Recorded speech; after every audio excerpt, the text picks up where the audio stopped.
السلام علیکم ناظرین میں ہوں محمد سعید خان سدوزی ایڈوکیٹ اور آپ میرا یوٹیوب چینل اسلام آباد نیوز اردو دیکھ رہے ہیں۔ میں اس وقت اسلام آباد سپریم کورٹ کے بالکل احاطہ میں موجود ہوں۔ الحمدللہ خان صاحب کی ضمانتیں ہو چکی ہیں اور میرے ساتھ جو میرے آج مہمان ہیں ملک نعیم احمد صاحب ہیں، یہ حاصل پور سے ہیں اور پی ٹی آئی سے ان کا تعلق ہے۔ تو ان سے پوچھتے ہیں کہ جو سہیل وڑائچ صاحب کالم لکھ رہے ہیں آرمی چیف سے، آرمی چیف آصف منیر صاحب اب تو فیلڈ مارشل بھی ہیں، ان سے ان کی ملاقات ہوئی اور انہوں نے معافی کا خان صاحب سے مطالبہ کیا۔ تو اس بارے پوچھتے ہیں ہم چودھری نعیم صاحب سے کہ آپ کا کیا خیال ہے؟ جی چودھری نعیم ملک نعیم صاحب، کیا خیال ہے آپ کا جو وڑائچ احمد صاحب جو ہیں جو اتنے بڑے بڑے کالم لکھ رہے ہیں اور خان صاحب سے معافی کا مطالبہ کر رہے ہیں؟ اصل میں سہیل وڑائچ صاحب جو ہیں وہ بڑھاپے کا شکار ہو چکے ہیں اور بڑھاپے میں نسیان کا مرض انسانوں کو لاگو ہو جاتا ہے۔ انہیں اپنی پرانی جو شخصیت تھی وہ ان کو اپنا آپ ہی یاد نہیں رہا۔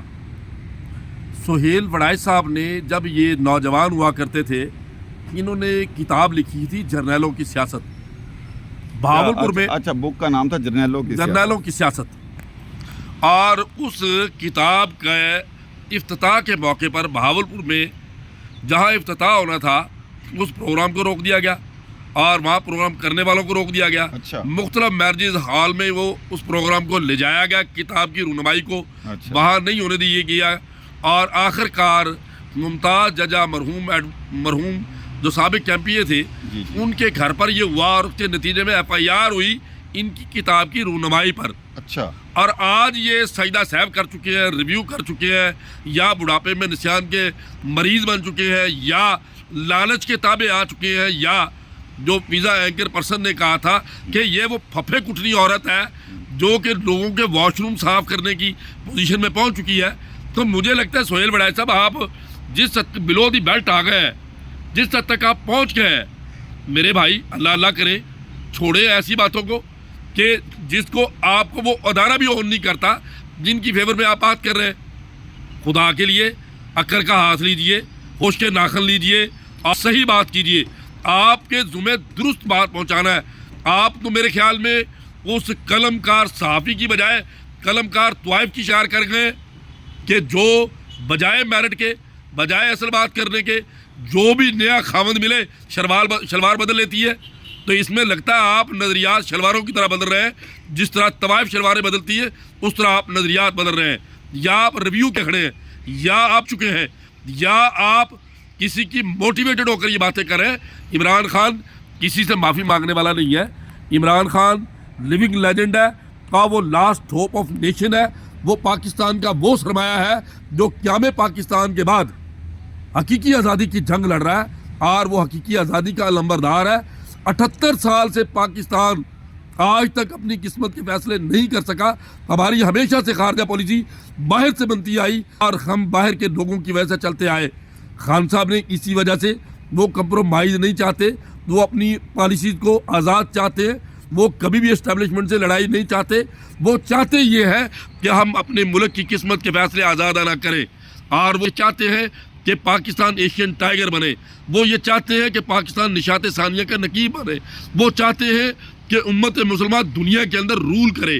اور خان صاحب کی جو سوچ ہے، وہ نہیں چاہتے کہ ہم کرائے کے ٹٹو بنے، ہم کرائے کے سپاہی بنے، ہم کرائے کے ٹٹو بن کے اپنے ہی لاکھوں لوگوں کو مارے اور کروڑوں اربوں روپے کا ضیاع کرے، اور ہمیں جواب میں کھلی شاباش بھی نہ ملے، بلکہ ہمیں یہ کہا جائے ڈو مور۔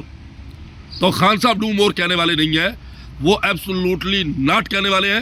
اور وہ اس وقت سیلیبریٹی تھے جب لوگ پیدا نہیں ہوئے تھے۔ اور خان صاحب پوری دنیا کے اندر کسی بھی کونے پر جا کر اگر پوچھا جائے کہ پاکستان کا نام جب پوچھتے ہیں تو آپ پاکستان سے ہو، کہتے ہیں ہاں جی۔ آپ عمران خان کو جانتے؟ دوسرا سوال عمران خان کے حوالے سے ہوتا ہے۔ پاکستان اور عمران خان پوری دنیا میں لازم ملزوم ہے۔ آج 25 کروڑ عوام کی جو رگ رگ میں سما چکے ہیں اور لوگوں کے دلوں میں جگہ رکھتے ہیں، اور 90% سے زائد لوگوں کی عمران خان کو حمایت حاصل ہے۔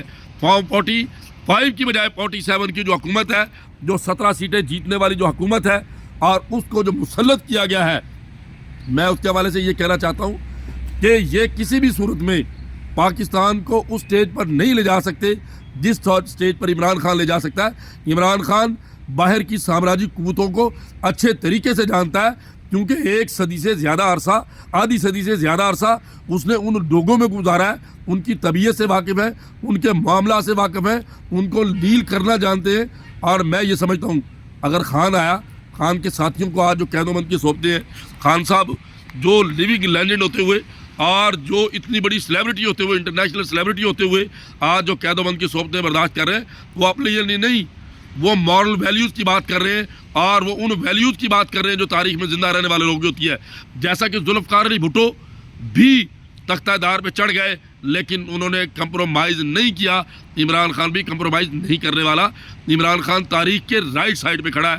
آج وکلا بھی، ILF بھی خان کے پیچھے اس لیے کھڑی ہے کہ خان رول آف لاء کی بات کرتا ہے اور تاریخ کی درست سمت کھڑا ہے، جمہوریت کی بحالی کے لیے وہ جنگ لڑ رہا ہے.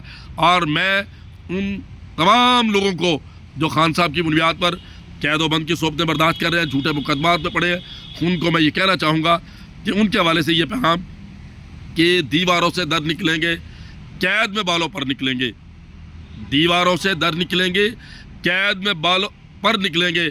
لاکھ کرو تم دار کو اونچا، دار سے اونچے سر نکلیں گے. یقیناً حق کی فتح ہوگی. عمران خان اور عمران خان کے تمام ساتھی رہا ہوں گے، اور جب بھی پاکستان میں آزادانہ الیکشن ہوئے، عمران خان اور اس کی ٹیم دوبارہ برس اقتدار آئے گی اور پاکستان کو نشاط ثانیہ کے نقیب بنائے گی. ملک صاحب، میرا سوال یہ ہے کہ آج جو ہے نا، جو سہیل وڑیچ صاحب ہیں، ISPR جو ہے اس نے بھی اس کی تصدیق کر دی ہے. خبریں چل رہی ہیں کہ اس کے جو کالم ہیں اور جو یہ معافی والا معاملہ، یہ سارا وہ جھوٹ لکھا ہے، جھوٹا بیانیہ اس نے آج تک پیش کیا ہے. اگر یہ جھوٹا ہے، 3-4 دن پہلے یہ ملاقات ہوئی ہے، تو اس وقت سے لے کر آج تک 3-4 دن ہو گئے ہیں. یہ ہر ٹی وی کی، ہر موبائل پہ، ہر YouTube کی زینت بنی رہی ہیں خبریں. اب اگر وہ ان کی تصدیق کر رہے ہیں کہ یہ جھوٹا بیانیہ اس نے کڑا ہے سہیل وڑیچ نے، یہ معافی والا یہ باقی معاملہ، تو پھر جو آرمی چیف ہے یا فیلڈ مارشل صاحب ہیں یا بقایا جو ادارے ہیں، کیا سہیل وڑیچ کو اس جھوٹی خبر اور یہ افراتفری پھیلانے کے جرم میں کوئی سزا بھی دے گی؟ اس کی تصدیق ہوگی، اس کی کوئی انکوائری ہوگی، ایسا کوئی ہوگا؟ یہ سارا ڈرامہ یہ کیا جا رہا ہے، اس بارے آپ کیا کہیں گے؟ دیکھیں جی، اس کے حوالے سے تو ادارہ دیکھے گا خود کہ ادارے کی عزت کو متاثر کرنے کی کوشش کی ہے یا اس نے اپنے لیے کوئی بینیفٹ کریٹ کرنے کے لیے یہ جو اس نے جھوٹا بیانیہ بنایا ہے، اگر اسے انہوں نے ڈساؤن کر دیا ہے، بنایا یا سچا بنایا؟ دیکھیں، میں آپ کو بتانا چاہتا ہوں کہ اب وہ ہی اون نہیں کر رہے جن کے حوالے سے بیانیہ بنایا، تو پھر گھر کا نہ گھاٹ کا. اس کے متعلق تو یہ کہا جاتا ہے، بولے نا، دھوبی کا کتا نہ گھر کا نہ گھاٹ کا. ارے بھائی، کتا وفادار ہوتا ہے، اس لیے میں نے اس کا نام نہیں لیا. اس لیے نام نہیں لیا، وہ بھی وفادار ہوتا ہے یقیناً کہ یہ گھر کے نہ گھاٹ کے. اور یہ اگر واقعی سچے کھڑے ہوتے تو پھر اپنی درست بات پہ کھڑے رہتے، وہ ان کی بات مانتے. ان کی بات کرنے کے لیے تو فیصل واڈا کافی ہے میرے خیال میں، ان سے زیادہ. تو اصل مطلب آپ کا بات کرنے کا یہ ہے، یا فیلڈ مارشل اور ISPR غلط ہیں، وہ جھوٹے ہیں، یا سہیل وڑیچ جھوٹا؟ دیکھیں جی، ایک تو جھوٹا. دیکھیں میری بات سنیں، DG ISPR نے اگر اسے اون کیا ہوتا تو ہم یہ کہتے کہ یہ ان کی طرف سے بات آئی ہے، یا فیلڈ مارشل کی طرف سے.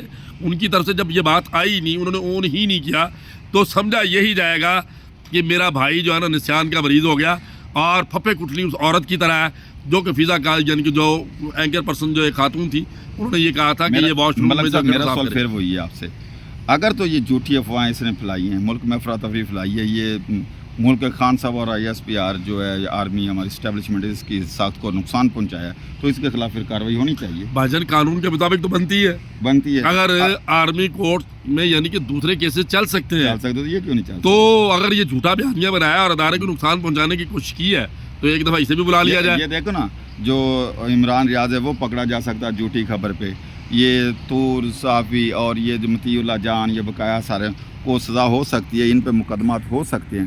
تو یہ کون سے آسمان سے اترا ہوا فرشتہ ہے کہ اس کے خلاف نہیں ہو سکتی؟ تو اس کے خلاف بھی ہونی چاہیے. اگر تو اسٹیبلشمنٹ جو ہے، یہ ادارے جو ہیں، یہ سہیل وڑیچ کے خلاف کارروائی کرتے ہیں تو پھر ان کا بیانیہ درست مان لیا جائے گا. اگر یہ کارروائی نہیں کرتے، اس کے خلاف کارروائی نہیں ہوتی، قانونی کارروائی، تو پھر آپ کیا سمجھیں گے؟ میں یہ سمجھتا ہوں کہ یہ تو انہی کا اختیار ہے. دیکھیں، آپ 9 مئی کے کیسز میں آپ دیکھ نہیں رہے، جس نے معافی مانگی وہ جیت گیا، وہ اس نے گل کھائے، پھول کھائے، پھل کھائے، اور جس نے معافی نہیں مانگی جھوٹی شہادت کی بنیاد پر جھوٹی گواہیوں کی بنیاد پر سزائیں آ رہی ہیں. اس کا مطلب ہے یہ جو وڈیج یہ معافی مانگ لے گا, بھائی اس جان کو معافی مانگنی پڑے گی وڈیج کو. بھائی جان معافی مانگنی ہی چاہیے اسے. جو یہ بات اس نے خان صاحب کے متعلق کہی ہے, میں تو سمجھتا ہوں کہ معافی اس کی مانگنا بنتی ہے کہ یہ معافی مانگے, سجدہ صاحب کرے اور دوبارہ کہے کہ میں پھپھے کٹنی عورتوں کی طرح جھوٹا بیانیہ نہیں بناؤں گی. جی ناظرین ہمارے ساتھ رہیے, ویڈیو لمبی ہو رہی ہے, انشاءاللہ آپ کو اچھا ویلاگ پھر ملے گا. چینل کو سبسکرائب کریں, لائک کریے اور اس پہ کمنٹس پاس کریں کہ آپ کو یہ ویڈیو کیسی لگی. شکریہ, والسلام.